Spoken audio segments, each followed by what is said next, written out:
Hey guys, welcome to the Ben Tracy Podcast, where I interview thought leaders, parents, and educators about navigating life in the digital age and what we can all do to keep kids safe online. This podcast is sponsored by Bark Technologies. Let's get into it.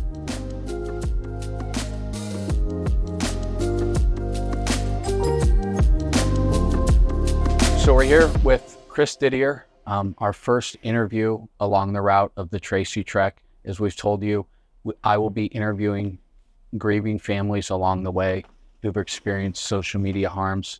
And so we're thankful and grateful to be here with Chris Didier. And we're going to hear a little bit of Chris's story and his family story and his son Zach's story.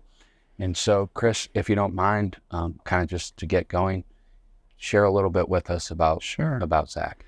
Well, first of all, thank you for giving me the opportunity to meet and to participate, even to a small degree.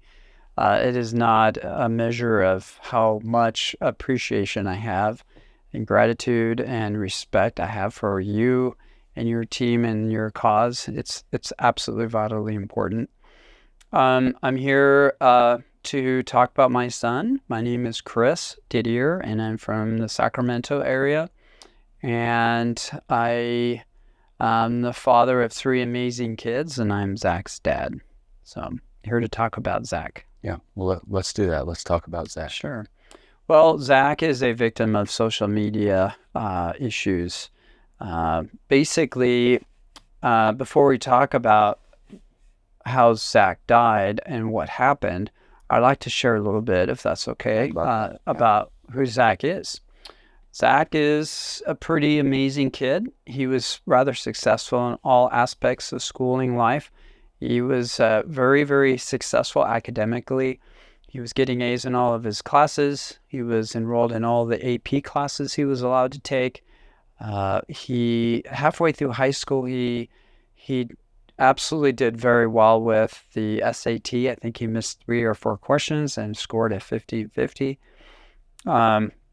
But he was also successful on the athletic field. His favorite event was track and field, and he really did well with the hurdles, the 300 and 100 meter, and he also did the high jump. And then also he was a big fan of soccer, and he really brought a lot of speed to the soccer field, and it was really cool to watch. It filled me, as his father, it filled my heart with pride to see him catch up to the attacking opponent, steal the ball, and outpace that guy with a big grin on his face. So he was really joyous with his work. He found a lot of joy with what he did on the athletic field. He was very active in scouting, loved community service. He did every summer camp program they offered. He loved to mentor the younger scouts. He was almost done with his Eagle project. His last rank was the Eagle Scout, which was what he aspired to achieve. And also, he learned to play 4 musical instruments on his own. His junior year of high school, he went out of his comfort zone and auditioned for his school's musical production called High School Musical, and he captured the lead role of that. So a lot of different groups that he was involved in, and he was enormously successful with them all. Before I forget, this is Zach. This is his one of his senior portraits that we have of him. And of all these attributes that Zach had, the ones that I treasure the most, Ben, is his propensity to want to help his friends, his buddies. And I remember asking him about that because it became kind of obvious when they would challenge and support each other to do better on the SAT, to do better on their end-of-year AP exam, to do better on the track field. And he said, Dad, I find a lot of satisfaction helping. And in order for me to help my friend to be a better version of themselves, I feel like if I can show them that I can be a better version of me, that motivates them. One case that comes out in my mind was when we went to help victims of the Paradise Fire in California about 3 years ago, when the whole town was wiped out. We went, and it was part of a scout function. We went up there to help distribute donations to those who lost everything. And we spent a day doing that. And when we were driving home, Zach was really feeling like, this is where I need to be. I really want to help people. And I don't see why sharing this story can't continue his legacy to help people. No doubt about it. No doubt about it. So that's who Zach is. Well, thanks for sharing all that. And, for the parents that are listening, Zach was your perfect all-American, well-rounded kid. And I think, in my work speaking in schools, and it's like so many parents think that this story could never happen to their child. Like, and we'll get into the story, but at some point in the interview, I'd like to talk, what you would say to those parents, because I think with all of these different social media harms of the fentanyl pills, the cyberbullying, the sextortion stuff, there's this notion that this would never happen in my family. So if we could talk about what did happen to Zach in December of 2020, and kind of your message to other parents as a follow-up to that, I think that would be great. That's a really good point you brought up. Had I sat in a parent night and heard the story about a fake pill and how illicit fentanyl is being becoming more common and pervasive in our communities, I would have felt bad for any victims. But I feel like I would have fallen in that trap of thinking, well, not me, not my family, not my kid. And Zach's story and so many others like it really show that if you're thinking not my kid, we really urge you to think again, because fentanyl will not discriminate. It's everybody's problem. It's not a drug addict's problem only. It's not that kid who's too loose and experimenting. It can happen to a smart kid who's successful, a poor kid, a rich kid, socioeconomic status. None of that matters. What is important is to understand three main elements that I have found, and that is, one, how accessible fentanyl is; two, how there's deception behind how fentanyl is getting out there; and three is how lethal fentanyl is. And if we can talk about those, that'd be great. What happened to Zach is, at the end of COVID lockdown restrictions, Zach and his other siblings, are older than Zach, were all at the house. We're living together, and actually things were going well, and his grades stayed superior, and he was doing well, and everything was we're just surviving like any family. And the first public place people can gather was our mall, called the Galleria Mall in Roseville. It's considered the second largest mall in all of Northern California. It's significant. It's definitely the biggest mall in the greater Sacramento metroplex. And I remember Zach mentioning, hey, Dad, guess what? The mall's opening up. And he's never been a mall kind of kid, but he was really excited about it. And I questioned it. And he said, Dad, we're seniors in high school, and we've been locked down. And again, this is December of 2020.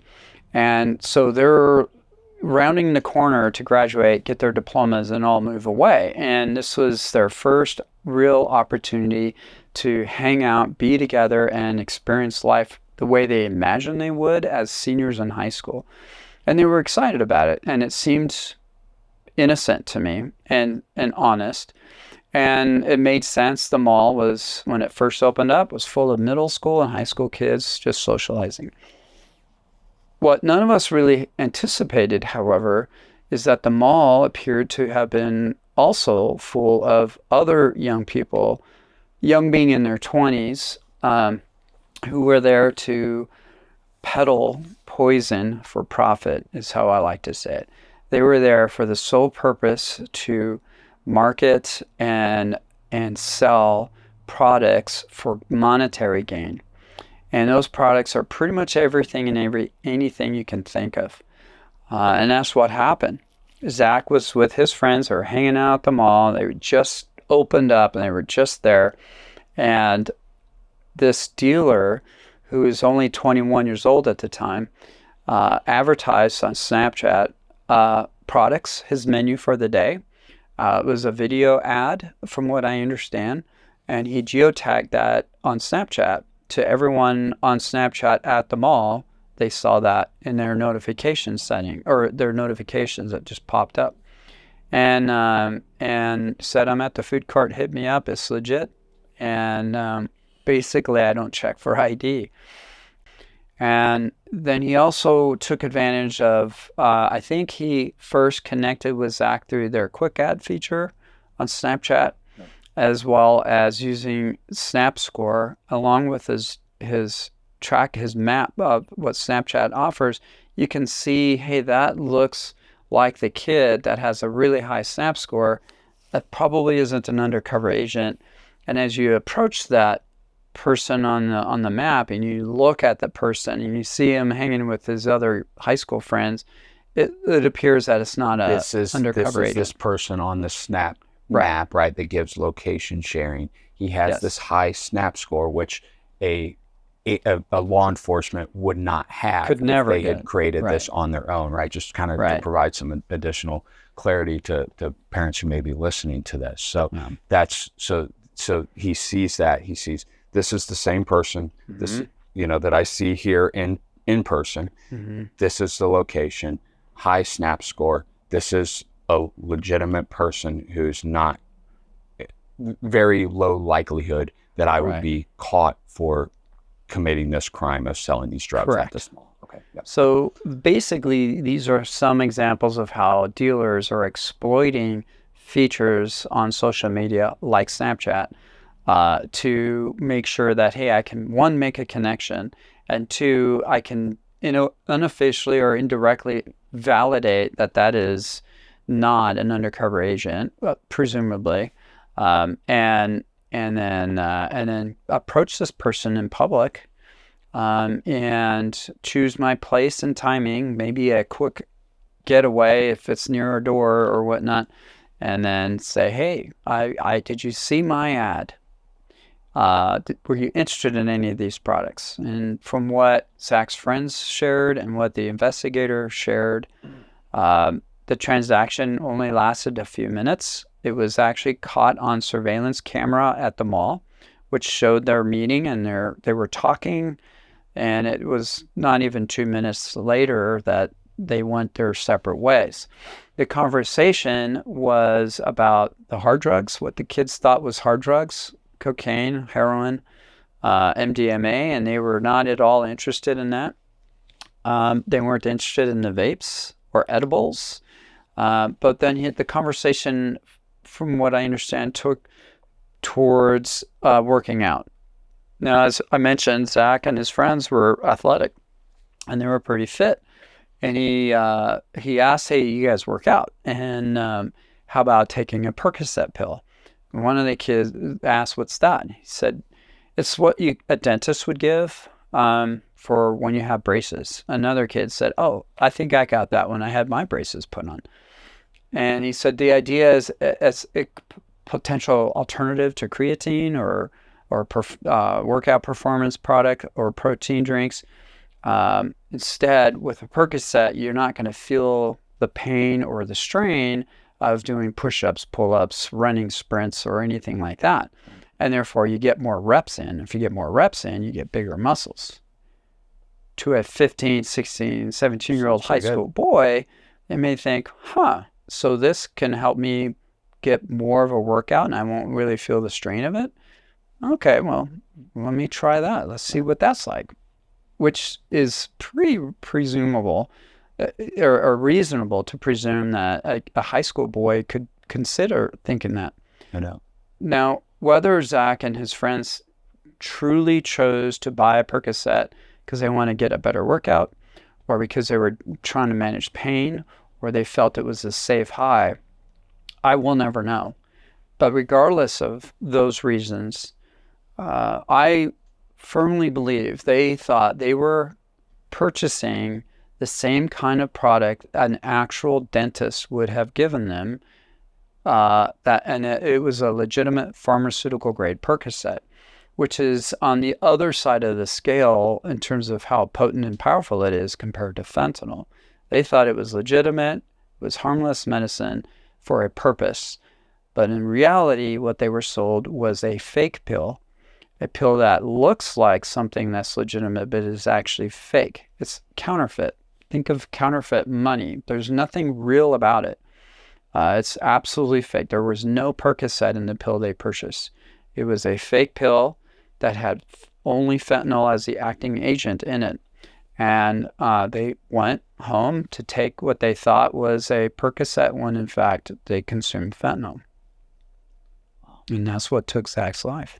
Now, was he the only one who received a fentanyl-laced Percocet, or were there others? Yes. His friends as well? So Zach, and as far as I know, one or two other boys purchased. They took theirs, and nothing happened. We believe that was just a dud, and Zach had what was known as a hot pill. Back in 2020, it was estimated 4 out of 10 of these fake pills had the potential to be lethal. Today, it's now 7 out of 10 of these pills are considered having the potential to be lethal.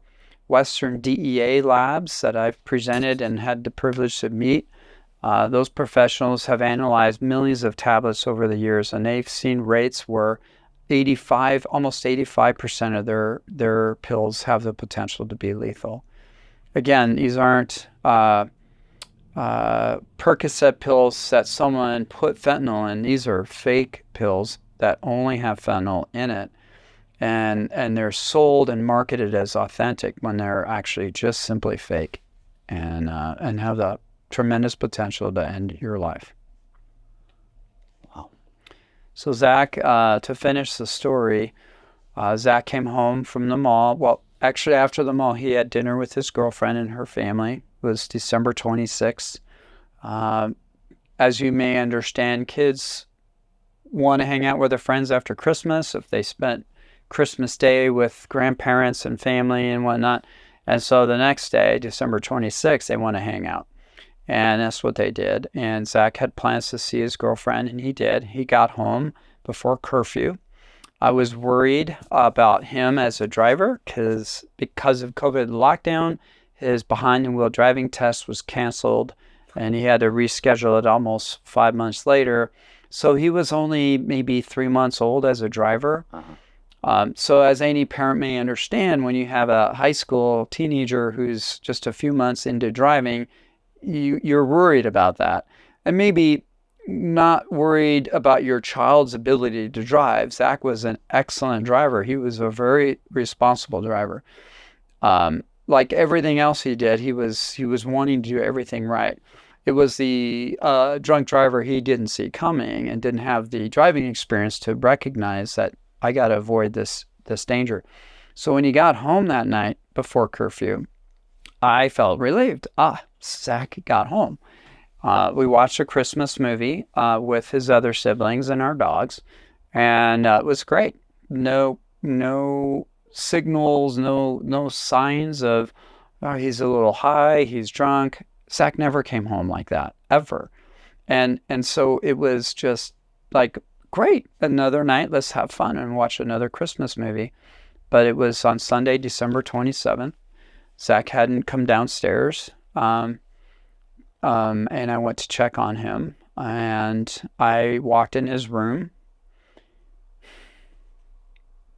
and I saw Zach appearing to be asleep at his desk in front of his computer, so 10 feet away when I first opened his door. And I thought, that's odd. Why? And he was in his pajamas. He obviously fell asleep at his desk. During COVID lockdowns, he and his soccer team would play Minecraft to socialize virtually, to at least have some kind of connection. And they kept that going, and they often had late night Minecraft games. And I just chalked it up as to that. But when I approached Zach and tried to wake him up, I sensed a void I'd never really experienced before, Ben. There was something horribly wrong, and I could tell pretty quickly he wasn't breathing.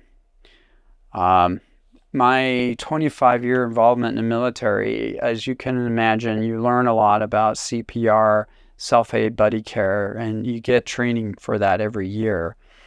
And so my training just kicked in, and I lowered Zach and started CPR. I alerted my other son, Sam, who I knew was not far away, and asked him to call 911. Something's wrong with Zach. And things became blurry at that point. I lost temporal awareness. It could have been 5 or 7 minutes that first responders got there. Prior to that, Sam came to the room with the operator, the 911 operator, and I can never forget the anguish that was on Sam's face seeing his brother lifeless and his dad giving CPR. You know, I never imagined Ben actually giving CPR. As much as I've been trained to do that, I never imagined giving CPR to a soldier in a battlefield. Yet to my son in his bedroom, I just never imagined that. So it was just an out of mind, out of body kind of experience.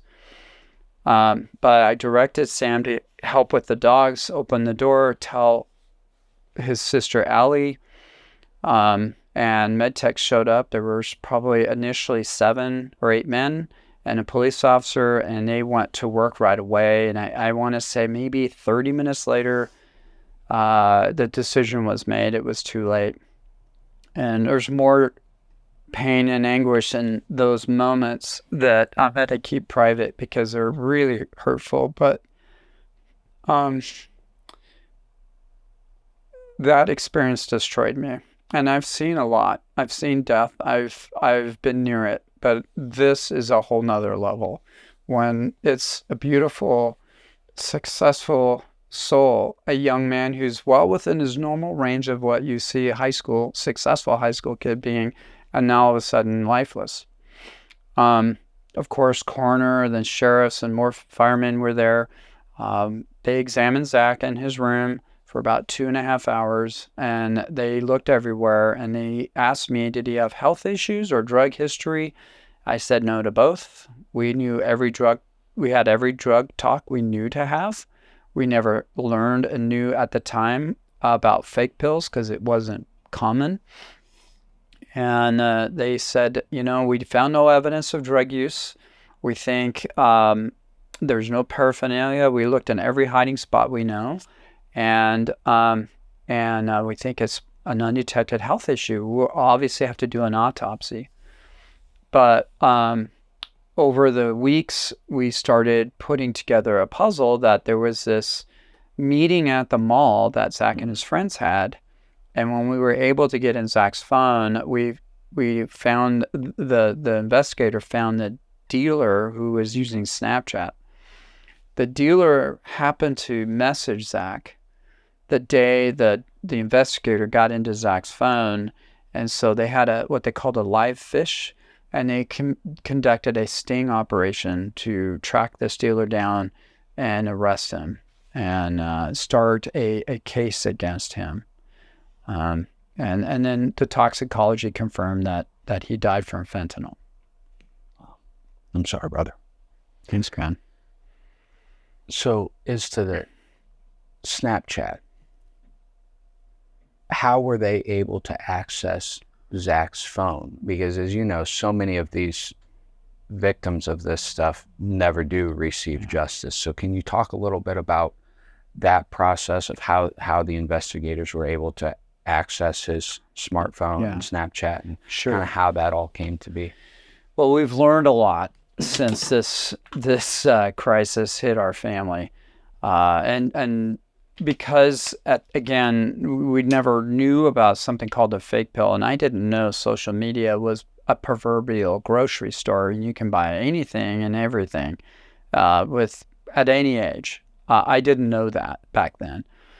And I have to acknowledge that at least in California, and I'm sure many other states, less than 2% of drug-related deaths result in a conviction of a dealer, of any kind of conviction. And so we are considering ourselves a significant minority to have any kind of conviction. Our lucky break was that we got into Zach's phone. How that happened is Zach had a beautiful relationship with a young girl. It was their first serious couple relationship. They would hang out at my house, and then Zach would go to his girlfriend's house. I mountain bike with his girlfriend's dad a number of times. They are an awesome family. She's an awesome girl, and it was beautiful. I can talk all day about their relationship. I knew they talked every day. They usually video called every night before bed. And I knew that she would wonder, why is Zach not talking to me today? So I had no choice but to call her parents on Sunday, the 27th, the day Zach died, and told them, we don't know what happened, but tragedy struck our family. I found Zach not breathing. We tried to revive him, and he couldn't get revived. He tragically died today. And we don't know the cause of death. It appears that he may have had a health history and his heart stopped. That's the only thing I can tell you, because there's no other clues. And it destroyed his girlfriend. She insisted to come to the house the next day on Monday to visit Zach's room because they watched movies there. They had hung out in his room and he hung out in her room, and she needed to be close to Zach. So she stayed in his room, curled up in his bed for 4.5 hours, and wanted to smell Zach, to feel Zach, and to not be away from Zach. And it's gut-wrenching to see a 16-year-old girl just in extreme, debilitating torment. And I tried to check on her, give her peace, and let her have her time with Zach. And but I checked on her, and I said, look, here's what happened. Here's the full story. I guess he died of a health issue, but do you know what happened? Did he ever complain? And she said, no, he's a very fit kid. And I asked, they asked me, did Zach get involved in any kind of drugs? And she said, no, honestly, and we're all surrounded by vapes and puff bars, and people like to dabble on edibles, and we all have tried that, but that's very recreational, and Zach really wasn't. He never had his own. He just was. He was clean cut. That's one of the things I was attracted to him about. But I really don't know. He didn't talk to me about anything like that. And I said, well, we're confused. We don't know. And I guess if there was anything like that, maybe his cell phone may have a clue. And she said, well, we shared the same passcode. And that was our one and only big break. So I tried it. It worked. I called the DA, our district attorney's office. He said, take your phone, put it in airplane mode, then turn it off, and then plug it in, and don't touch it. We're going to send an investigator to your house. Now, this is only days after he died. And as you can understand, our house was absolutely overtaken by family and friends, neighbors, strangers who were parents of Zach's distant friends and close friends. My house turned into a florist shop, and I had a deli to feed the San Francisco Giants. I mean, it was just a constant, like Times Square on New Year's Eve. There's just so many people there, and so many gifts and blankets, and the community came out. And here's a young man walking up to my front door that I didn't expect. He was wearing a pinstripe Budweiser truck driver shirt with faded jeans and Converse shoes, and a beard basically out to here, and a mullet and a baseball cap, and I thought, who is this joker? I didn't know what to expect. I don't know what caused my son's death. If there was a drug story, who's this guy? He looked shady. So I stepped out of the house and I walked up to him and I said, "Can I help you?" And he said, "I'm here to see Chris Didier." And I saw his name tag. It said Hank. And I said, "Well, Hank, what can I do for you? I'm Chris." And he looked and said, "Oh, so sorry. I'm not Hank. My name is Patrick." And he's the undercover agent.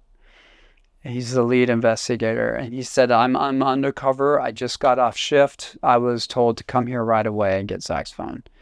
So once he showed me his credentials, I gave the phone and he turned it on, and it took him 90 seconds to find the dealer. And when he was finding the dealer, that's when the dealer had messaged Zach. And he said, "I have a live fish. Can I have this phone?" I said, "Go get him." And that's what started that whole process. I'm pretty convinced that, I'm convinced that had we not been able to get in Zach's phone, I don't think we would be where we're at with a conviction.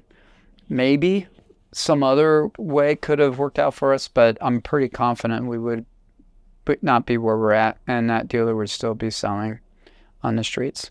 Well, one of the things, Chris, that I say in my speeches that I do to kids and parents is you should know your kid's passcode to get into that phone, because God forbid something awful happens, or the kid is separated from that device. The answers to what may have potentially happened are behind that password protected code. Do you agree with that? Is that something you think all parents should have, even if they never, I tell them, like, you don't, if your kid is 17 years old, maybe you don't want to be super intrusive, but just having that access, if God forbid something awful does happen, I believe is a good thing. Do you agree with that? I 100% agree. And a message to parents is, the drug landscape is very different. It's not the same as it was before. Never in our history where we now really need to have a talk at the kitchen table with our kids. So I urge parents to learn about the dangers that are on social media, whether it be illicit drugs, cyberbullying, sextortion. These stories are horrific. They're tragic. And so learn as much as you can. There are so many great resources. There are other parent monitoring apps like Bark or Net Nanny, and there's a Bark phone, which is impressive. I 100% support. So when parents are considering giving a cell phone, keep in mind you're giving them full access to the world, and the world gives full access to your kid. So if you have a teenager who has a cell phone, if you are not having these kinds of conversations with your kids, I guarantee someone else is. And you need to preserve your right as a parent to have these conversations. I like to take the approach I think might work well. Not every parent-child relationship is the same. They're all unique, like everyone's fingerprint. But to say, guys, I've learned about these dangers on social media, and it's freaking me out. And I recognize the landscape is not the way it was when I was your age. The dangers are very different, and I need you to help me as your mom, as your dad. Are you worried? Are you seeing these dangers? Do you hear about cyberbullying, sextortion? Don't necessarily have to ask, have you been cyberbullied or sextorted? Have you heard of that happening in your school?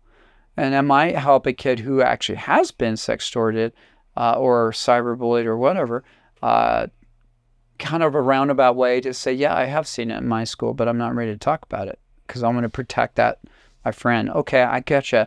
What do you think we should do about it? What is your solution? And I think if you have an honest, conversation about, this danger and a parent's genuine concern about it, I think a child may have an above board conversation with you and feel empowered to help.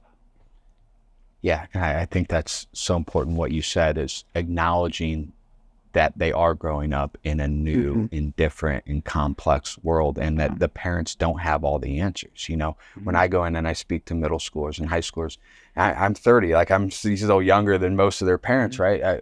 But I say, look, come up and tell me if there's anything you think that I should know that would help me do my job better, right? Because I can take that information that you share with me and I can go share it with hundreds of thousands of other kids and parents.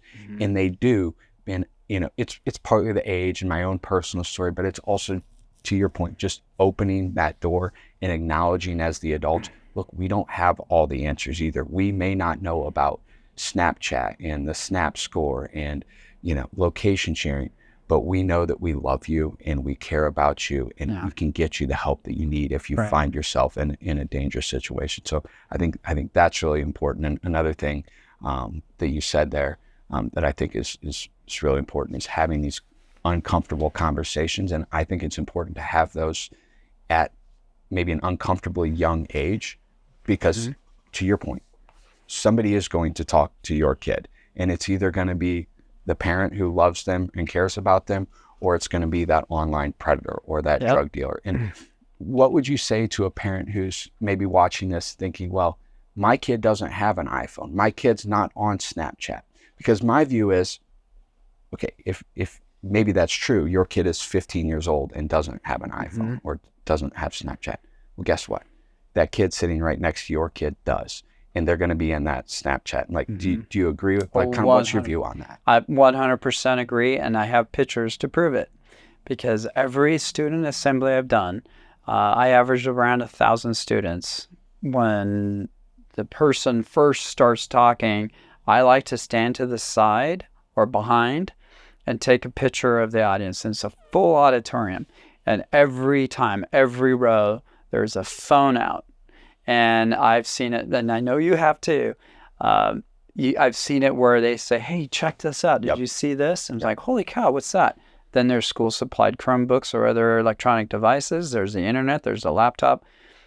Trying to prevent your child from having access to the great World Wide Web and all that it offers is like trying to blot out the sun with your finger when your arm is extended. Sure. You can't do it. It's going to, your child is going to, at some point, be exposed to amazing things on the internet, but also the hazards and dangers.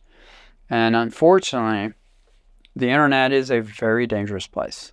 And social media, sadly, is, as what many people say, the last mile of where a drug deal happens or other harms happen. For those parents who don't know, social media is part of the only industry that is unregulated.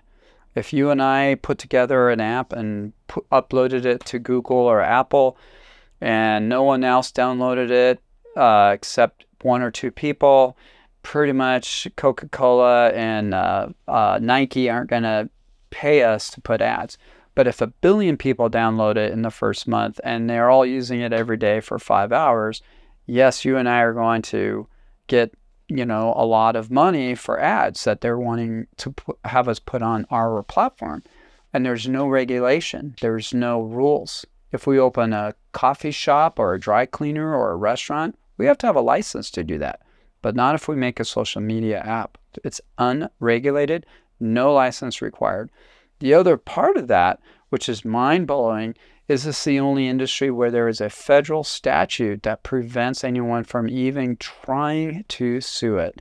CDA 230, Communications Decency Act 230, signed, codified into law in 1996, way before Facebook was invented. I know you understand all this. So it's the only industry that's unregulated, no license required, and on top of it, it's the only industry that has a federal law that prevents anyone from trying to sue it, giving it a liability shield. That is basically the purest definition of the Wild West in a modern day, in my mind.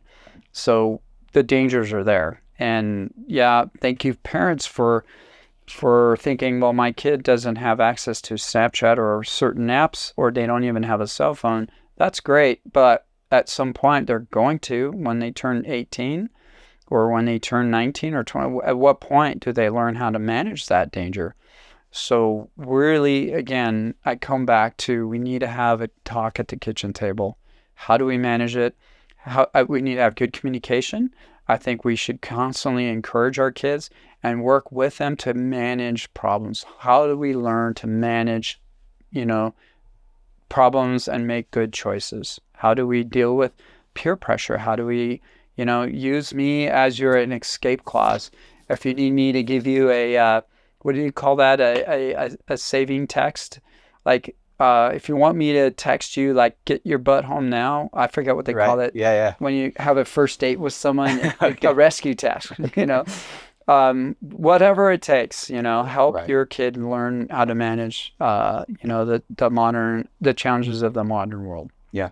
So beyond, obviously, the education of students and parents, and like, let's look at it from a higher level too, because reality is these companies are huge, massive, profit-generating companies that are allowing this stuff to exist on their platform. Yeah. And so what would you say to Snapchat? And also, if you would, was Snapchat helpful at all in the investigation of Zach's death? What would you say to Snapchat? And then beyond that, what can be done legislatively to help parent, right? Because your point, right, it is on the parents and having these kitchen table conversations, but it's almost like a David versus a Goliath, right? It's like, as it stands currently, it's just up to parents and a few people like me and some advocates that are running around out here. But like, these are massive companies that spend millions and millions of dollars on lobbying, and we're just like two guys having a conversation in an RV in the middle of the desert as I run across the country. And like, so like, what does that look like? Great questions, Ben. I really I like where you're going with this. So if I had the chance to answer the question regarding Snapchat, they helped and communicated with our investigator. What they were able to provide really was very little. There was no messaging history that they shared because they claimed their platform is ephemeral and messages disappear once they're reviewed or after a certain time. And the only thing they can verify were certain pings. There was one odd piece of information that our investigator got and asked them, "Hey, that looks like a message. I thought you said the messages wouldn't be retrievable." And they said, "Oh, that was an error. You weren't supposed to get that," which made my investigator feel very suspect about, well, wait a minute. If that was something that was preserved, what else is preserved? So we really felt there was very little honest support. They really weren't very transparent. And when they communicated with our investigator, they were very script in their response. There was an attorney in the room, and anytime a Snapchat official responded to them, they looked at their attorney to verify a response and then gave the response to our investigator. So not very relevant in terms of concrete evidence. If I were to talk, and I actually have talked with Snapchat, we did share our story with them as well as Google and YouTube and Meta, Facebook and Instagram, and basically said there is a problem on your platform. They're being exploited. We learned Snapchat first became aware of this in 2017 when Zach's mom, Laura, and I had the opportunity to talk to them. It was in April of 2021, along with several other parents. And now it's 2024. And I'm at the point I don't trust social media. I really don't care how much money they've invested in, how many people they've hired, or how many new algorithms they're investing in to police their platforms, or how much they're contributing and enhancing their community standards. The only metric that counts are deaths or harms on children. That is the only thing that matters. And every time I hear a new community standard or a new algorithm or a new whatever, it to me seems like they're they're like a crew running up to you as a passenger with little buckets while you're on a cruise ship that's sinking and asking you to help bail out the water, when the real question is, who's the joker driving this ship into the icebergs? Can we totally take a different direction? This isn't working. These solutions are really non-effective. Maybe scratches the surface. I'm grateful for the ads they've been able to share that were provided by different parent groups, PSAs. I think that's fantastic. But kids are still dying at unprecedented rates, at a rate that is unsustainable and unacceptable. So now I feel the only real thing to do is pivot towards legislation and make social media operate differently. Yeah. And, my view is that any parental controls or things that, all these companies have said they're doing is more public relations than it is a practical solution to keep kids safe, because, Snapchat specifically spends millions of dollars. I mean, they ran a Super Bowl ad saying less social media, more Snapchat. Essentially, we're not a social media for these various, and I live in Nashville, and right down the street from me is a billboard that I, training for this run across the country, I would run by it every single day. And it's like, that's just, it's such bullshit. It really is. Absolute right? horseshit. And so it's like, it's just so frustrating that on one hand, they say these things publicly, but they still allow this stuff to exist on their platform. They don't allow companies like Bark, you mentioned, which is a parental monitoring software. Mm-hmm. They won't allow Bark to have access to Snapchat because you would assume they don't want parents to know what is actually happening on their platform, right? Mm-hmm. So those two things are very incongruent to me, of what they say publicly and what kids are still being exposed to.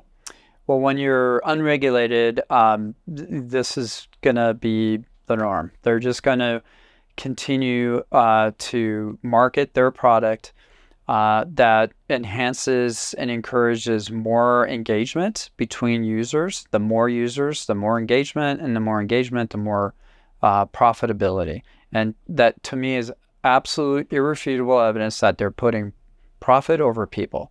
The government needs to come in and put people over profit. The Ford Model T is a good example. That came out in 1913. And the first year, they made almost 10,000 models. Before that, most people were walking, riding a bike, or using horses or horse-drawn carriages to get around. And then slowly, people started using this thing called a, horseless carriage. And it was like, here's the keys and just good luck. That was it.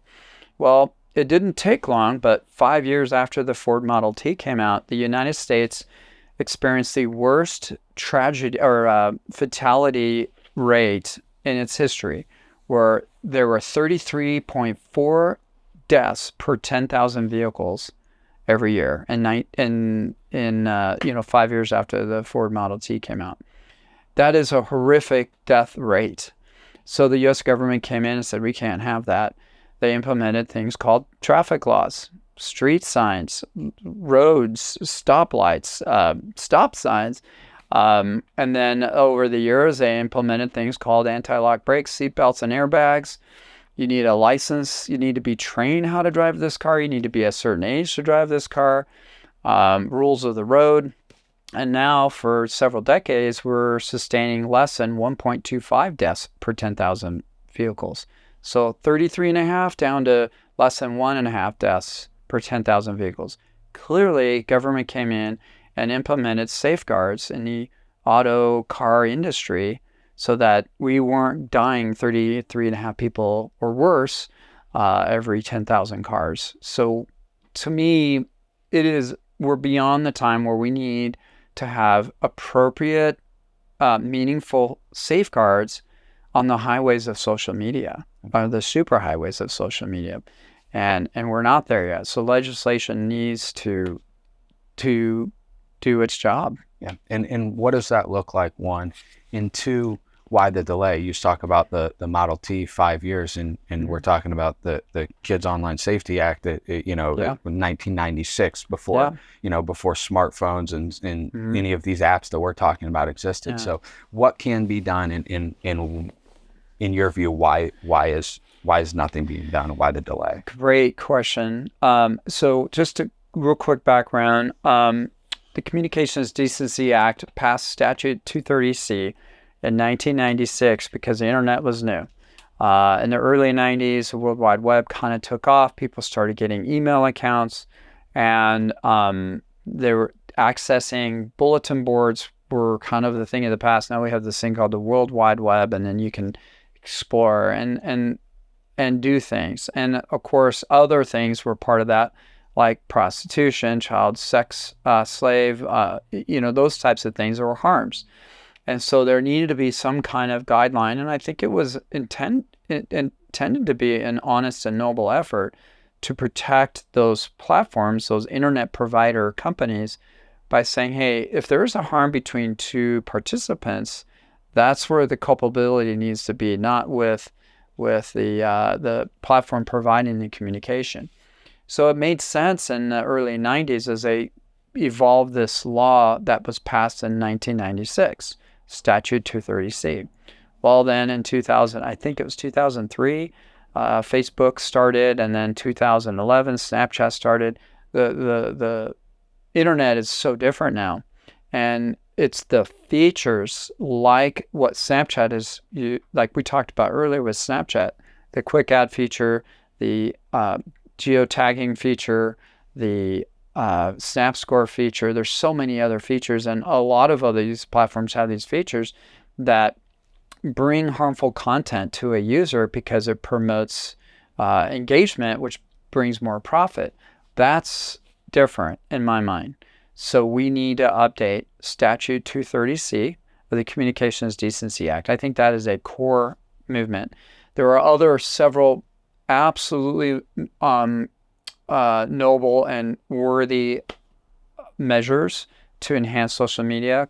You mentioned one already, Kids Online Safety Act, KOSA, COPPA 2.0, Sammy's Law. They're a little bit more specific in how they help bring and enhance social media safety. Those measures also, I think, are appropriate and need to be passed and supported. So a lot to unpack with this, but basically for those parents and caregivers and teachers and counselors and coaches listening, talk to your representative. If you don't know who your representative is, go to house.gov and put in your zip code, and you will get contact information to your local rep. Same with the U.S. Senate, and say, hey, please pass measures that bring enhanced safety for our youth, our community with social media. Yeah, no doubt about it. Now, just comes down to, well, do these elected officials listen more to these millions of dollars of lobbyists or these grieving families, right? And it's so frustrating as someone who worked as a young guy in politics and government, and just seeing it now from the outside, it's like just is so frustrating that they know these problems exist, and they hear from people like you and I and all these other grieving families. I don't put myself in that category, obviously, but these grieving families, and it's like, how could you not do something knowing that these problems exist? And for every Chris Didier out there, there's thousands and thousands of other families that have experienced these same things and aren't sharing them for various other reasons. So I just want to commend you on your courage for sharing it, because there's no doubt that it's saving lives. And beyond the social media component of this, would you talk a little bit about fentanyl specifically? Sure. How is this drug manufactured? How is it getting into our country and into these before it gets into this drug dealer who's at the mall and on Snapchat? Like, what does that all look like? And any data or research that you could share in relation to that as well? Sure. Thank you for that. So let's talk a little on this fentanyl piece. For those who don't know, fentanyl is a synthetic opioid. It's not plant-based, unlike heroin or morphine. And so unlike heroin or other plant-based, you don't need a farm and you don't need a farmer. You just need ingredients and a lab and a blender and you and I can make it. It's very simple. It's much more cost effective to produce because you don't have to grow it. An opium field takes so many months to cultivate and then grow and then harvest. Maybe you can harvest a field 3 times a year. So you're limited on how big the field is and how many of the fields, and only so many times a year. Fentanyl can be made 24/7, 365, and that's what's happening. Fentanyl is a Schedule II opioid. As I mentioned, it's synthetic. It is the most powerful of all Schedule II opioids. In fact, it is the only Schedule II opioid measured in micrograms. All others are measured in milligrams. As little as 2 milligrams of fentanyl could be lethal to an average adult. Where it's coming from, mostly from Mexico, but it originates in China. Basically, there are chemical labs in China that are selling the ingredients known as precursors, and now they take it at another level where they have precursors to precursors, and they're shipping it to Mexico. And they're in business with cartels. The 2 biggest ones is the Sinaloa State Cartel and the Jalisco Next Generation Cartel. And they showed these cartels how to take these ingredients and put it together like a chemistry lab and make fentanyl powder. When they get the fentanyl powder, then they can use that as an adulterant in cocaine or heroin, or when they mix a batch of methamphetamine. Or they also showed them that if you buy an industry-grade prescription pill press machine, which you can buy on Amazon as little as $800, you can crank out pills, and you can put a dye to make it a certain color. You can modify the stamp to make it stamp exactly what you want, so it can have the same shape, size, and color of an authentic prescription pill. So it looks just like a Percocet or a Xanax or what have you. An Adderall, yeah. And now they're making prescription pills. And then they're smuggling the powder or products that contain the powder or fake pills through our borders. And it's not just only from Mexico into California or Arizona or border states. They're flying it up to Canada and then bringing it down that way. They're mailing it through USPS, ports of entry. They're using drones to fly it in and drop the bigger drones to drop it in. So it's coming in so many different ways and so many terms of so many forms. Now, before I forget, one thing I really want to make sure there is an important distinction. Fentanyl is a drug that was invented by a Belgian doctor in the late 50s, and the FDA approved it in the late 60s for the US. Fentanyl is a very effective opioid medicine that has helped many Americans for medicinal purposes. I call that legitimate fentanyl. And there are many Americans who have significantly benefited from the uses of fentanyl. But it's almost always in a hospital setting under close supervision, and it's usually intravenously administered. And if you talk to any anesthesiologists who use fentanyl, ask them if they have a breathing assistance type of apparatus nearby, and they will tell you yes, because it's not at all uncommon that their patient stops breathing, because that's how fentanyl works. So they're constantly monitored, and they're able to assist in breathing if needed, and it helps manage the most extreme pain.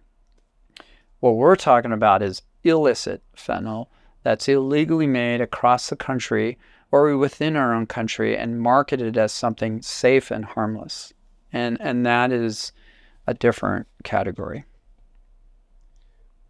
Could you share a little bit about what if someone were to find themselves in a situation where maybe their friend has taken a fentanyl pill Yeah. and they realize in that moment that that's what this is and that they're overdosing? Or like, what are practical things that they can do in that moment? Because I think a lot of people don't, they know these issues, but it's like, what if you actually find yourself in that situation? What are your steps that you should take? That's another excellent question. So what's it look like? What do I do if I come across someone that I'm wondering? Well, when you and I were younger, if we were in college and we're at a party and someone had too much to drink and they were clearly inebriated or high or whatnot, and they needed to sleep it off, we just let them sleep it off. Gone are those days, because now with opioids that are like fentanyl, sleeping it off is actually the worst thing, because the way fentanyl works is it attaches to the opioid receptors and it overwrites how your brain regulates how you breathe. While you and I are sitting here right now, normally we breathe about 10 times a minute, where we inhale and exhale, just like you're blinking your eyes. You don't think about it, you just do it. But when a person consumes fentanyl, it goes from about 10 times a minute down to 8, and then 6, and then 4, and then 2, and then 0. It overwrites your brain's regulation, how you breathe, to make it stop breathing. Then organs start shutting down, and lastly, your heart stops. And that's how you die. From first ingestion to when you basically pass out could be as little as 2 or 3 minutes. And then about another 2 to 3 minutes where there's permanent brain damage. And then another 3 or 4 minutes to where your heart stops. So from first ingestion to when the heart stops is about 9 to 12 minutes, 9 or 10 minutes. So that's pretty fast. So if someone consumes fentanyl, however they consume it, whether they are aware or unaware, they're going to appear to be very sleepy, very groggy, so much so they can't hardly talk, can't even stand or walk. And they just say, I'm just going to bed. I'm so super exhausted. And they don't respond to you. They get blue fingertips, bluish lips, and their breathing is a major clue. They're not inhaling, exhaling the way that appears to be normal. If you're not sure, do everything you can to vigorously wake them up. I like to do the knuckle thing on the sternum really hard, because no matter how drunk anyone is, if you do that, they're going to be annoyed and like slap you or say, stop that. But if they're under the effects of the power of fentanyl, they're just going to be completely non-responsive. That's what it looks like. The thing to do the first step is to call 911. That is absolutely paramount. If there is naloxone around in the form of Narcan or Clexato or any other form, the most common form is a nasal spray. Parents, teachers who are listening, ask, is there naloxone at our school? It's becoming pretty common and popular. If there's a need for a fire extinguisher or a defibrillator, then there's no reason why we can't have naloxone there. So if you have access to that, call 911 first and then give naloxone. Usually it comes in a box with 2 nasal sprays. So you do 1 nasal spray, wait 1 or 2 minutes. If they don't wake up, give the other nasal spray. What naloxone does is it actually, as one EMT shared with me, it throat punches fentanyl. And it says, get away. And it forces it away from your opioid receptors. And your brain kind of does a Control-Alt-Delete and starts to function normally. And you rapidly come back to breathing normal. And you feel like you just woke up. And it's an amazing drug if you can give it in time. However, fentanyl, being the most powerful of all Schedule II opioids, it's not going to disappear. It's in your system. And the next wave is going to hit in a matter of minutes. Naloxone's half-life is much shorter than fentanyl. So eventually the naloxone wears off, fentanyl reattaches, and you're going to need more naloxone.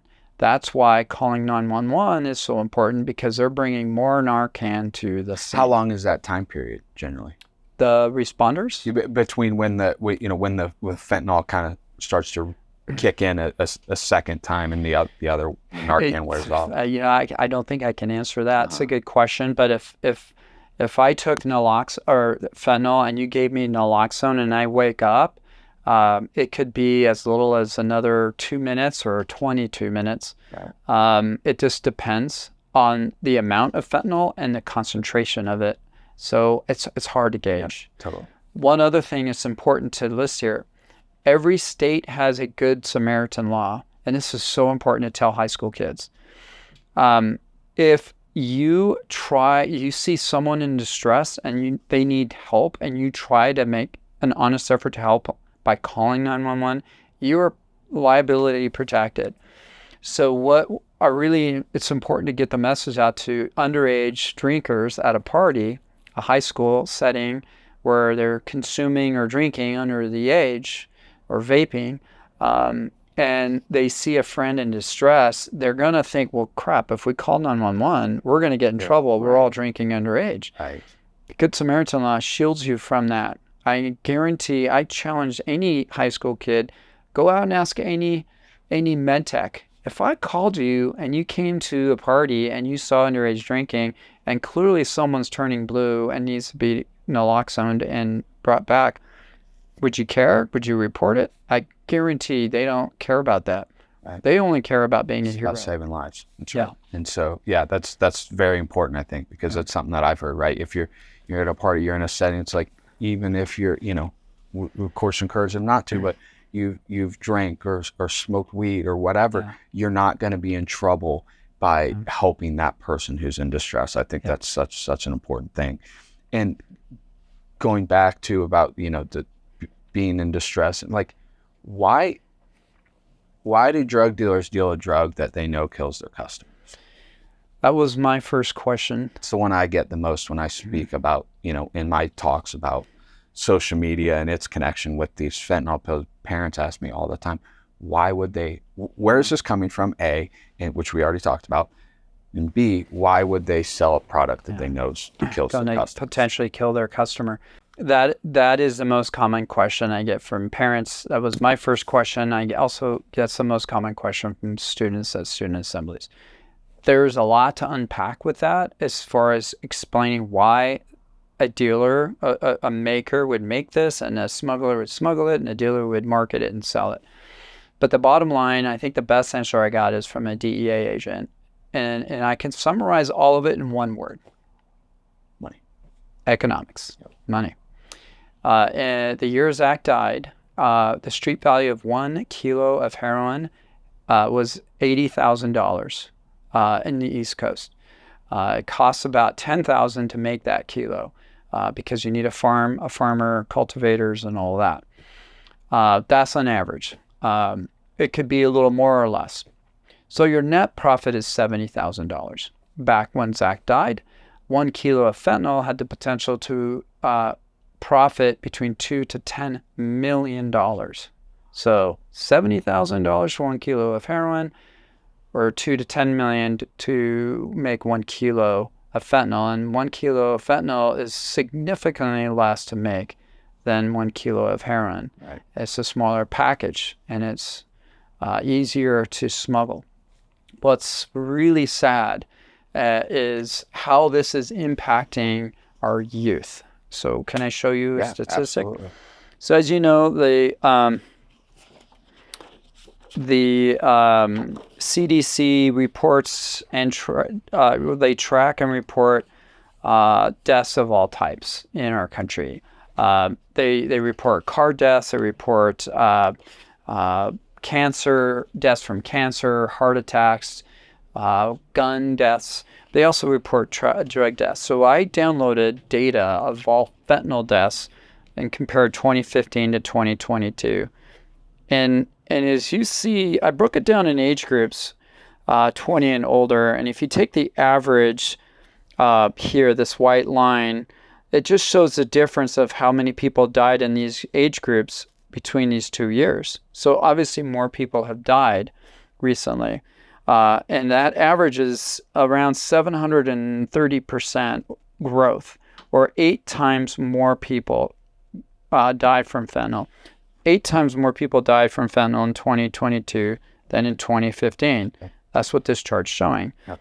But when you unveil high school kids, it's 17 times growth of deaths. 17 times more high schoolers have died in 2022 than in 2015 from fentanyl. So our youth is the fastest growing victim group. And these numbers have only increased since Right. 23 numbers were even higher. Yeah, they just released their final reported 2023 numbers about 3 weeks ago.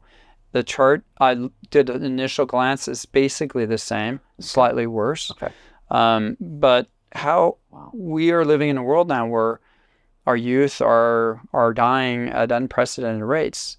UCLA Health reported in 2023 an average of 22 students died every week in our country. A classroom of students died from only fentanyl every week. That's a little worse than a Uvalde shooting every week in our country in 2023. But the weapon was fentanyl. If you look at the average, and this is just the last few years, for use LA Rams or Charger fans, the newest football stadium in Inglewood, California is SoFi Stadium. This is how many people died from only fentanyl. Not all drugs, just one drug. It more than fills up the newest football stadium. That's 1 year. Earlier in 2024, Alaska Airlines had a door plug blowout. Yeah. Thank God it didn't happen about 2 to 4 minutes later or 2 to 4,000 feet higher. They were in their climb out. Aviation is my background. That plane could have easily resulted in the death of everyone on it had they lost control, because there would have been structural damage and the plane would have lost control. There were 171 souls on board that day. And that would have been a worse tragedy. But the government shut down that aircraft type because they didn't know if there was a design, production, training, operational problem. But whatever the problem is, we need to fix it. Well, we're losing more than that every day in our country from just fentanyl.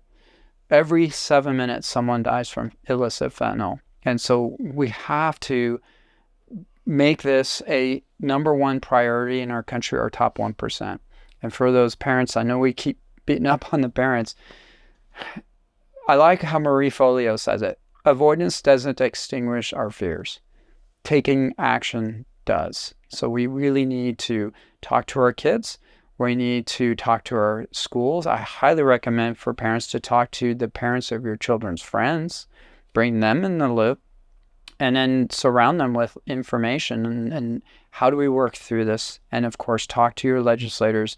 It is time to protect our youth. Social media is, as I mentioned earlier, the last mile in this crisis, and so many other harms are involved in that. We have to improve safeguards on social media. We can't sustain this. We're losing a generation of our youth. So No doubt about it. And as you said, we're talking about it, but we're also taking action, and so are a lot of other people. And that's what this run across the country is all about, right? Is because I was going in schools and I was hearing these stories, and it's like, my gosh, why isn't somebody doing more about this? And I thought I was doing a lot, right? Flying around the country, speaking to hundreds of groups every year and kids, and they're coming up and, they're sharing these stories with me, often with tears in their eyes. And actually, I don't know if I've shared this with you, but the first time I heard about Zach was at a private school down in the San Francisco area. Somebody said, this happened to this kid in our area a few years ago. And it's just, hearing these stories day after day, now doing this for 6 years, it's like, I need to do more. I thought I was doing a lot, but I need to do more, and we all need to do more. And so that's what this run across the country is about. It is difficult and kind of crazy. And, a lot of people told me, you shouldn't do this for, you live in Nashville, you've got a pretty good life. It's like, why would you go live in a camper with these two other guys for 4 months and, put your body through this? And that's what it's all about, is hopefully showing that yes, we can talk, but we also have to take action and hopefully calling more attention to these issues. And I'm so grateful to have your support as part of this. And I'm, excited to go out and get a few miles in with you today. So I'm just so grateful for you and who you are. And again, your courage for sharing what must be so difficult over and over. And there's no doubt that you're saving lives with what you're doing. So thank you. Just want to say thank you, and we appreciate it. I'm grateful to get to meet you and your team here, and the commitment you are making every day. It absolutely does not go unnoticed. Don't know how many other media you've connected with, but I'm continuing to hound them, as well as families and friends. I'm honored that we're even having the chance to talk, and I'm thankful that you and I are sporting Zach's soccer jerseys. Thank you for this. Rockland Youth Soccer Club. But I'm a kind of a big fan of. I shouldn't say that. I am a big fan of David Goggins. I'm sure you've heard of him. And one of his quotes I really like is it, I think, personifies your mission. We are the sum total of all the obstacles we learn to overcome. And this is a monster obstacle, the social media harms, and we have to figure how, as a nation, to overcome it, And that takes the work of everybody. And not just families of victims, but everybody. Because when a classroom of kids are dying every week, when another victim died 7 minutes ago, and we're losing an unprecedented fatality rate of over 200 every day, which exceeded every war our country's ever been in, it is everybody's problem. And we have to, get united and learn and work together to solve this problem. I really do believe social media safety could have the biggest dent in this. I really do. If we can regulate it and make it fair and appropriate and put in good safeguards like the seatbelts, airbags, and anti-lock brakes of social media, I really feel like we can make a serious dent in it. So that is my Polaris. That is my North Star, is to get that message to the youth who's walking around with a cell phone. Yeah. This is a minefield now. And a person can tiptoe one time down that slippery slope and try even half a pill, and there could be enough fentanyl to kill 3 or 4 adults. It's super lethal. No doubt about it. No doubt about it. Well, I appreciate you taking the time, and I'm excited to get out there and run some miles on the side of the road out here in rural Nevada. Thank you for taking the time and coming out here and doing this with us. Yeah, I apologize in advance. No need to call an ambulance until you actually see me pass out or I say ambulance, okay? So I appreciate it. That sounds good, man. Thank you. Thank you, brother. All right. Let's go get some miles in. Yeah, let's do it.